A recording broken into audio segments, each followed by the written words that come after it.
different? It's kind of hard to say. I mean, the running backs that were in there, they were great backs. They were doing what they could. They got all the yards they could. So, I mean, it's kind of hard to say.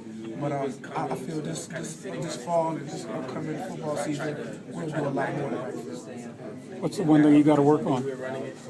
Like I told him, just footwork, just continue to get him our playbook, just continue to have a relationship with the quarterback, a better relationship with the offensive lineman, and just being able to read holes.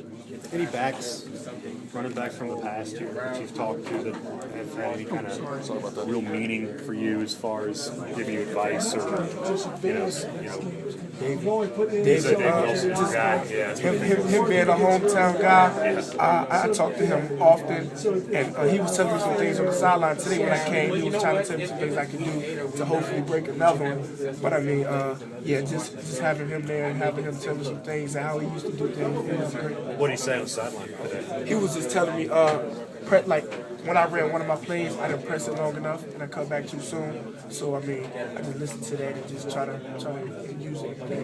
From your vantage point, how is the offensive line progressing? I know there's been so much shuffling during the spring. I mean, you see maybe coming together a little bit? Or? I do think it's coming together. I do. Today, like I said, it was just one of them days, and everyone struggled as a whole offense. We all struggled. So I mean, I have a lot of confidence in the offensive line, and we've done some great things this spring. So I know what they can do, and I know what us backs can do as well. So I mean, I'm not slacking offensive line at all, and I'm looking forward to running behind them.